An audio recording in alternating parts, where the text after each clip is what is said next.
අද අපේ ගමන අනුරාධපුරයේ ඉතිහාසයත් මිනිසාගේ නිර්මාණශීලීවයත් විශ්වාසයත් ස්වභාව ධර්මයත් එකට බැඳුණු ස්ථාන 3ක් කරනවා. කලාවැව, කඩවර දේවාලය සහ අවකන බුද්ධ ප්‍රතිමාව. අපේ ගමනේ පළමු නැවතුම කලාවැව. අද අප ඉදිරියේ දකින්නේ අහසට සමානව පැතුරුණු නිල් ජල තලයක්. නමුත් මේ වැව හුදෙක් ජලය එකතු කරගත් තැනක් නෙවෙයි. මේ පුරාණ ශ්‍රී ලංකාවේ මිනිසාගේ දැක්මට, ඉංජිනේරු දැනුමට සහ ජලය පිළිබඳ ඔහුට තිබූ ගැඹුරු අවබෝධයට ජීවමාන සාක්ෂියක්.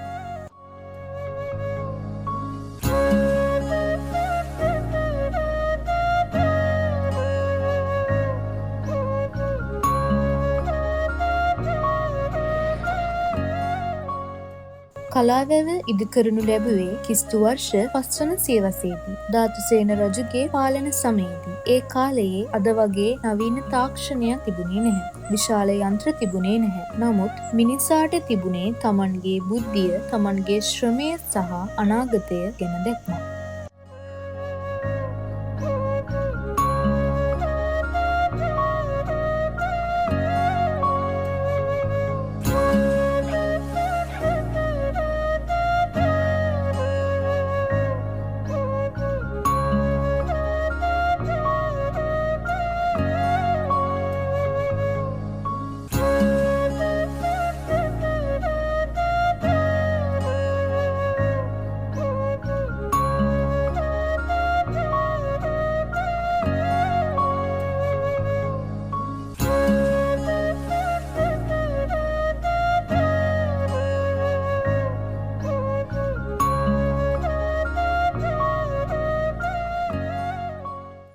මේ මහා වාරි නිර්මාණය පිටුපස සිටින්නේ ධාතුසේන රජු.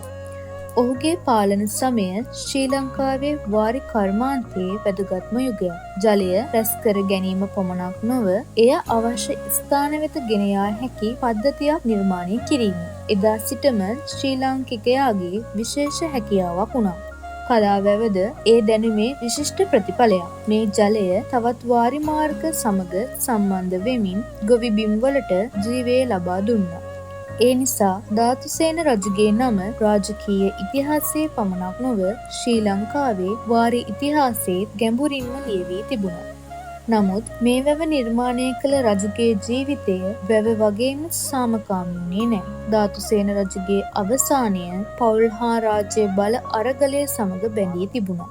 ඔහුගේ පුතුන් වූ කාශ්‍යප සහ මුගල්ලාන අතර සිහසුන පිළිබඳ ගැටුමක් ඇති වුණා. අවසානයේ ධාතුසේන රජු සිරභාරයට පත් වුණා. ඉතිහාසයේ ප්‍රසිද්ධව සඳහන් වන කතාවට අනුව තමන් සංගවා ඇති ධනයක් ගැන විමසූ විට රජු තමන්ට ඇති වටිනාම ධනය පෙන්වීමට කලාවැව වෙත ගෙන යන ලෙස ඉල්ලා සිටියා.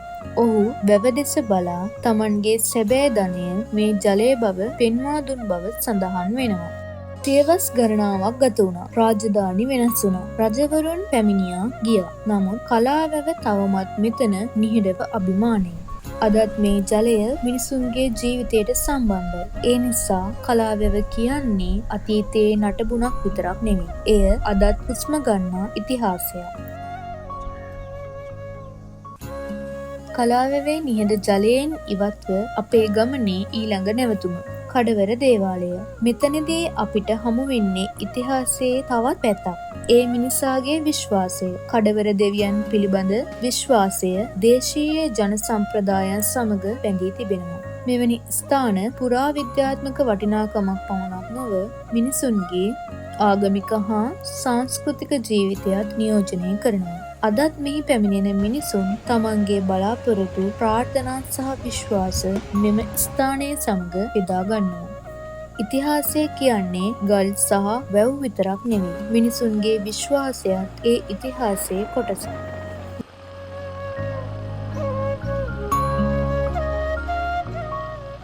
අපේ ගමනේ වඩාත්ම විශේෂ හමුවීම තව ඉදිරි. කලාවැව නිර්මාණය කළ මිනිසා ජලයට හැඩයක් දුන්නා. අවකනට පැමිණි මිනිසා ගලට ජීවයක් දුන්නා. මේ අවකන බුද්ධ ප්‍රතිමාව. අවකන බුද්ධ ප්‍රතිමාවේ ඉදිරියේ සිටගෙන පළමුවෙන්ම දැනෙන්නේ එහි විශාලත්වය. නමුත් මේ ප්‍රතිමාවේ සැබෑ විශේෂත්වය එහි උස පමණක් නෙවෙයි.